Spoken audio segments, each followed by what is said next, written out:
Hello students, welcome back to your geography class.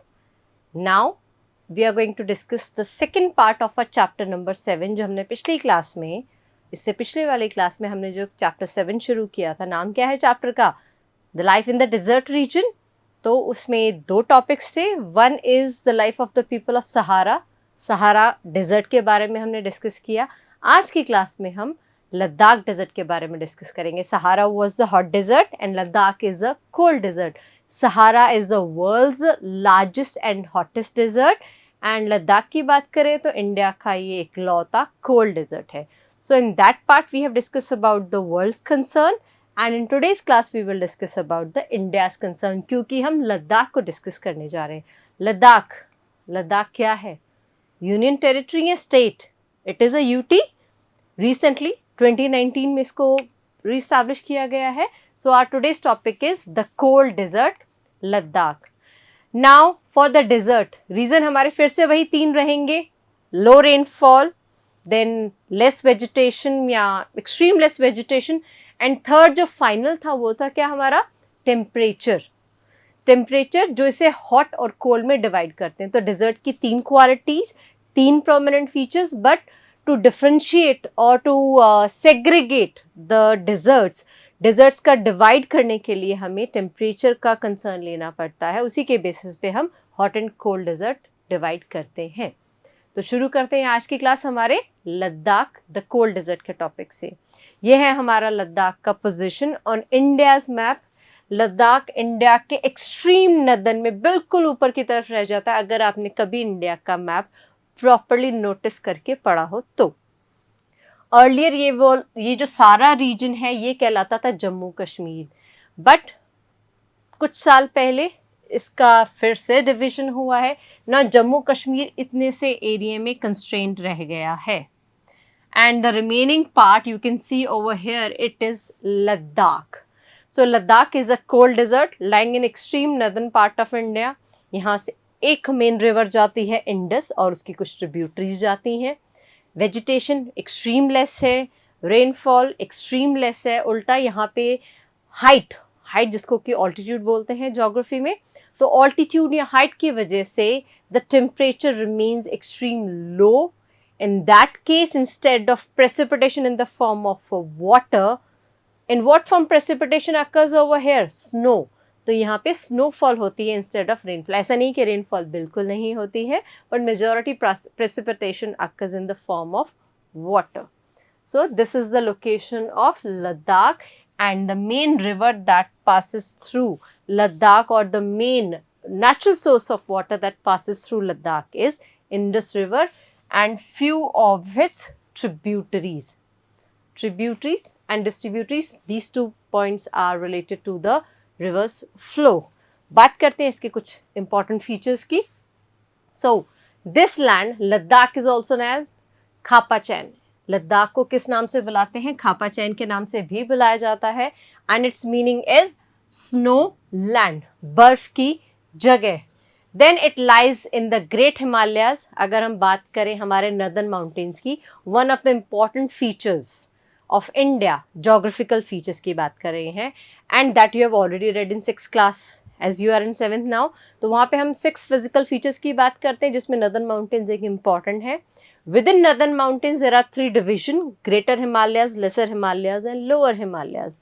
So this part of Ladakh we are discussing over here, it lies in great Himalayas. Greater Himalayas, और ये direction wise it lies on the eastern side of Jammu and Kashmir. If we go back to the map, ये eastern side of Jammu and Kashmir आ गया. Now it is surrounded by 2 mountain ranges. One is Karakoram range. It is surrounding Ladakh from northern part, and from southern part it is surrounded by Zanskar range. Karakoram range highest range of Greater Himalayas भी consider होती है. So this was the brief information where exactly Ladakh is situated. इसको क्या surround किए हुए है या इसका एक्सटेंशन कितना है. बात करते हैं आगे चलते हुए. So many reverse flow through Ladakh, but जैसा कि मैंने कहा important river flows through Ladakh is Indus. Most prominent means होता है important. Then many glaciers are also found in Ladakh. Likewise, Gangri Glacier. Don't consider it as Gangotri Glacier. That is something else. जहाँ से Ganga river originate होती है. Okay, so these are the glaciers found in these regions of Ladakh. Continuing with that, we have a prominent feature over here. ये एक physical feature है जिसको कि द्रास कहते हैं. द्रास, पास, पास, same. Spelling will be the same, but यहाँ पे हम कोई class pass नहीं करें. We are discussing about a geographical term, pass. So these are some geographical features or the name given to the geographical locations in this region of Ladakh. So Dras भी एक feature है. Let's discuss what is it. So one of the coldest inhabited place on the earth where it remains freezing point throughout the year. तो उस particular जगह को हम लोग बोलते हैं Dras and it is located in Ladakh. And if I talk about the word pass, तो एक जहाँ पे काफ़ी नैरो पैसेजेस हैं. आपने शायद अगेन फिर से किसी डिजिटल प्लेटफॉर्म पे किसी डॉक्यूमेंट्री, लद्दाख की डॉक्यूमेंट्री मूवी में देखा होगा शायद. I am not saying that surely. तो बड़े ही नैरो पैसेजेस हैं, पहाड़ के साइड साइड में बिल्कुल पतली पतली सड़क जाती है. So they are to be considered as pass. It is allowing a passage. तो पास का मतलब ये है Dras is the coldest region inhabited, that वहाँ पे कुछ लोग रहते हैं on the earth. Moving further, climate. जैसा कि हमने हमारे पिछले क्लास में डिस्कस किया था in the case of Sahara, we have discuss about the climate, we have discuss about the flora and fauna, and lastly fourth one, we have discussed about the people, how people live in Sahara Desert. तो same features we will discuss in today's class, but context will be different. आज की class का context क्या है? Cold desert, Ladakh. तो हम अब बात करेंगे climate of लद्दाख की, flora fauna of Ladakh and the people of Ladakh. How do they live? How do they survive? What do they grow? What do they practice in their routine life? शुरू करते हैं climate से. जैसे कि कोल्ड डेजर्ट है तो ठंडा तो होगा ही. एरिड भी है. Arid means dry in the case of where there is no rainfall और extreme less rainfall. So altitude, जो कि मैंने पहले भी आपको आज की क्लास में बताया, altitude means height. So height in Ladakh varies from, it starts from and it goes up to. So minimum is 3000 metre, not exactly minimum. Average to be taken out varies from about 3000 to 8000 meter. 3000 meter पे क्या है? Kargil. Kargil is quite a famous name. I don't think so. You have not even heard about this term, Kargil. Then the highest over here on average is 8000 meter, that is Karakoram. Karakoram range. इसीलिए Karakoram range northern part में extreme में है. So the climate is extreme cold and dry. Precipitation do occurs but in the form of snowfall. Air is thin because of the altitude. जैसे जैसे हमारा we are living in troposphere, we have already discuss in the air chapter if you remember. तो troposphere से जैसे जैसे हम दूसरी sphere के पास जाते हैं, एयर थिन होता जाता है. It means the potential of the atmosphere that is surrounding us to protect us from harmful sunrays of the sun, वो बहुत ही कम इफेक्टिव होता है. जिसके कंसर्न में क्या होता है? Heat of the sun is felt intensely. अगर थोड़ी सी भी धूप होगी वो भी हमें तेज लगेगी because the air is at thinnest part in this Ladakh region. So this is about its climate. ये तो हुआ ओवरऑल क्लाइमेट कि यहाँ पे कोल्ड रहता है, ड्राई रहता है. जैसे जैसे हम हाई ऑल्टीट्यूड पे जाते हैं, एयर अपने थिनेस्ट फॉर्म में आ जाता है and we feel intensely the sun rays as compare to any other part on the earth. अब बात करते हैं यहाँ पे डे एंड नाइट या समर्स विंटर्स की. तो वहाँ की क्लाइमेटिक कंडीशंस क्या रहती हैं? So in during summers, days temperature just above 0 degree Celsius, almost freezing point, and night temperature it goes down, it drops by -30 degree Celsius. तो ये तो एक्सट्रीम फ्रीजिंग पॉइंट है. एंड ड्यूरिंग विंटर्स तो आप सोच भी नहीं सकते, फ्रीजिंग कोल्ड टेम्परेचर में रिमेन बिलो. एवरेज दिया है -40 डिग्री सेल्सियस, इससे भी कम रहता है during the winter season. And for most of the time it remains over there for the entire winter season. तो क्लाइमेट के साथ साथ the climatic condition that remains in summers and winters we have discuss. तो अभी क्या पढ़ना चाहिए? Flora fauna के थोड़ा सा कुछ और डिस्कस कर लेते हैं. सो लद्दाख एक्सपीरियंसेस फ्रीजिंग विंड्स, यहाँ सारे साल बहुत ठंडी हवाएं चलती हैं क्योंकि temperature remains low temperature, high pressure है तो हवाएं तेज चलती हैं। अब आप कहेंगे कि मैंने फॉर्मूला कहाँ से लाया? ये फॉर्मूला भी हमने एयर चैप्टर में पढ़ा है, that higher the temperature lower the pressure, कम हवा, and lower the temperature higher the pressure, बहुत ज़्यादा हवा। तो यहाँ लो टेम्परेचर है क्योंकि फ्रीजिंग पॉइंट है, तो सारे साल बहुत ठंडी हवा चलती है, बहुत कम रेनफॉल होता है, less than 10 centimetre every year. हमारे यहाँ नदर्न पार्ट में, किसी भी इंडिया के अदर पार्ट में आप अगर डिस्कस करेंगे 10 सेंटीमीटर रेनफॉल कितना होता है, it is mere count. Reason यहाँ पे क्या इतना कम बारिश होने का? It lies in the rain shadow area. Rain shadow area, it is a interesting concept. इसको जल्दी से हम लोग डिस्कस कर लेते हैं, and it will help you in the senior classes as well. जैसे कि हमारा ये पहाड़ है, गॉट दैट? नाउ एक तरफ से हवाएं आ रही हैं, let me go on to the other side. This is a mountain. We have just taken the roughly diagram. From this side, wind is coming towards the mountain. तो ये जो साइड है जहाँ से हवा आ रही है, ये कहलाती है windward साइड। windward, हवा वाली साइड। तो जब यहाँ से हवा आ रही है, in the air there is to be moisture in lesser count or higher count. तो जब भी हवा में मॉइस्चर होता है, नमी होती है, the air becomes heavy, the wind becomes heavy. Wind क्या है? Blowing air is known as wind. So wind becomes heavy in the presence of moisture and it is unable to lift higher itself, क्योंकि ये तो सीधी आ रही है ना, ऐसे सीधी float होकर ऊपर की तरफ तो नहीं जाएगी। So what it has to do to get it lift higher, इसको अपना मॉइस्चर यहीं पे छोड़ना पड़ेगा। अब बैग तो है नहीं कि the wind is dropping the bag कि moisture पीछे छूट गया। So what will happen in that case? The water will shed over here in the form of precipitation. यहाँ पे बारिश होगी, बादल बन जाएंगे क्योंकि the air is unable to cross through the mountain. So finally what will happen? The wind will shed its moisture here in the form of rain. तो यहाँ पे होगी झमाझम बारिश, तेज बारिश। अब हो गई है wind light, then it will be lifted a bit on its own. हवा ऊपर उठेगी, क्रॉस करेगी। अब क्रॉस करने की बात कर रहे हैं तो आपको क्या लगता है, क्रॉस करके नीचे जाएगी, क्रॉस करके सीधी जाएगी? ऑफ कोर्स क्रॉस करके सीधी जाएगी।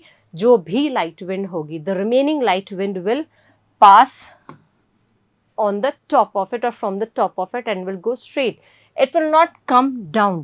जो नीचे थोड़ी बहुत आएगी, that will be again the dense wind to be considered dense, क्योंकि अभी भी हवा में थोड़ी बहुत नमी है। तो जो थोड़ी बहुत नमी रह जाती है, जहाँ पर आकर वो बारिश कर देती है, नाम मात्र little rainfall और no rainfall। तो ये जो रीजन है, this is to be known as rain shadow region. Rain shadow परछाई, रीजन एरिया। तो यहाँ पे बारिश की परछाई होती है, बारिश की परछाई वाला रीजन है, क्योंकि विंडवर्ड साइड से जो हवा आ रही है, विंड जिस साइड से ब्लो हो रही है माउंटेन के इस तरफ में, विंडवर्ड साइड में, इट इज रेनिंग हेविली, क्योंकि हवा क्या है, भारी है, it is having weight due to the presence of moisture. But if it has to lift higher, क्योंकि हवा तो रुक नहीं सकती, इट हैज टू फ्लो, तो ऊपर उठने के लिए इसको अपनी नमी छोड़नी पड़ेगी। It will result in rainfall, the lighter air will go through it, from the top of it, it will flow straight, and whatever air will be having a bit of moisture, it will sink down, it will pour the rainfall। या फिर होता, ये बहुत rare case है कि windward के opposite rain shadow reason में बारिश हो, इसीलिए तो इस जगह का नाम रेन शेडो, नॉट द जगह but the other side of the wind.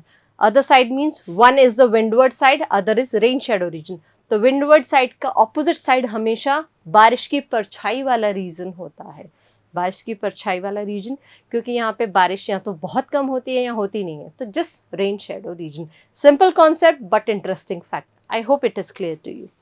बढ़ते हैं आगे की तरफ। तो अभी बात करते हैं हम फ्लोरा एंड फौना की। यहाँ पे flora, again let me tell you, flora is a geographical term to be considered for vegetation, and fauna कहते हैं एनिमल्स के लिए। And here are two images of the flora from the Ladakh region, willow trees and poplar trees. Let's discuss more about the flora. Vegetation is sparse. Sparse means scattered, बिखरी हुई. Dense vegetation नहीं है. Reason is quite obvious, less precipitation, less the vegetation. And the reason for being sparse is high aridity. As I said, dry region है क्योंकि बारिश होती नहीं है, इसीलिए less vegetation है. Poplars and willow यहाँ के important vegetation में से हैं. These are seen in valley. जो भी river valley region है वहाँ पे ये पाया जाता है. River that flows through Ladakh is Indus. Fruit trees bloom during. यहाँ पे कुछ fruits के orchids bloom होते हैं. That is of apples, apricots and walnuts. तो 3 बेसिकली यहाँ पे फ्रूट्स और ड्राई फ्रूट्स ग्रो होते हैं एंड इनके ट्रीज भी समर सीजन में ब्लूम होते हैं. विंटर में तो दे रिमेन स्नो कवर्ड. ठीक है, कुछ और नेम्स. विलो ट्रीज का descriptive part. First, finest cricket bats. Willow trees का यूजेज. इट्स नॉट नेसेसरी कि every tree should come in use, but yes natural चीज़ है, it can come in use and trees तो काम में आते ही आते हैं, वेदर फॉर फ्यूल, वुड और फॉर एनी पार्ट एल्स. तो यहाँ पे जो विलो ट्रीज पाए जाते हैं, they are particularly use for making finest cricket bats in the world. That is all about the willow trees prominency. अब बात करते हैं कुछ बर्ड्स, एनिमल्स की. So common birds found in here are robins, redstarts, Tibetan snowcock, ये इसकी photo है. Raven, हुपोए, ये यहाँ के प्रोमिनेंट बर्ड्स हैं जो लद्दाख रीजन में पाए जाते हैं. Again along with the images we do have wild goat, wild sheep that is prominently found in Ladakh region. इनसे furs, milk, whatever features can be extracted, not to be extracted but they do provide it on their own, likewise milk. So common animals to be reared or found in this region is wild goat, wild sheep, yak, special kind of dogs that can easily survive in the snow covered region. The animals are reared for, उनसे क्या लिया जाता है? Milk, meat, hide. Hide again part of the skin that is used for making few things. Likewise in the case of Sahara, what we have discussed, leather, the coat, then shoes, water bottles, these are being made up with the help of hide to be extracted from the animals. We have few more animals over here. Chiru, it is a particular animal. Tibetan antelope, it is a kind of deer. ये deer के ही खानदान से belong करता है. So endangered species है. Endangered means which is on the verge of extinction, जो बहुत जल्दी ही खत्म होने वाले हैं. Whether they are being hunted or they are being dying on their own naturally, reason जो भी हो, but ये बहुत ही गिने चुने रह गए. That's why they are to be referred as endangered species. Hunted for, as I said, might be hunted, तो इनको वूल के लिए हंट किया जाता है जिसको कि शहतूश वूल बोलते हैं. Very fine quality wool. It is lightweight and extremely warm as well. So this was all about the animals. Now we will talk about the people of Ladakh region, how they live and other features. So people of Ladakh. Ladakh is inhabited by, likewise सहारा में कौन कौन रहते हैं? Particularly 2 nomadic tribes, Bedouins and Tuaregs. यहाँ पे देखते हैं तो Muslims and Buddhists. These 2 particular communities are inhabiting Ladakh region. Some famous Buddhist monasteries. Monasteries क्या होती हैं? Where Buddhist monk used to live, they do take shelter, they do eat food, they do worship. So monasteries, यहाँ पे monasteries को और किन नामों से जाना जाता है? Hemis, Tikse, She, Lamayuru. So these are famous Buddhist monasteries that are present in Ladakh, and also they are the famous tourist attraction of Ladakh region. Earlier tourism wasn't that popular in this region because of certain features, as earlier it was a part of Jammu and Kashmir and everyone is quite afraid for somehow reason extreme cold weather or other cases. So over here these are the monasteries. Rapidly or frequently they are becoming the highlight of the Ladakh region because people do visit these monasteries, as the Buddhists do live in this region. Buddhists from all over the world do visit India.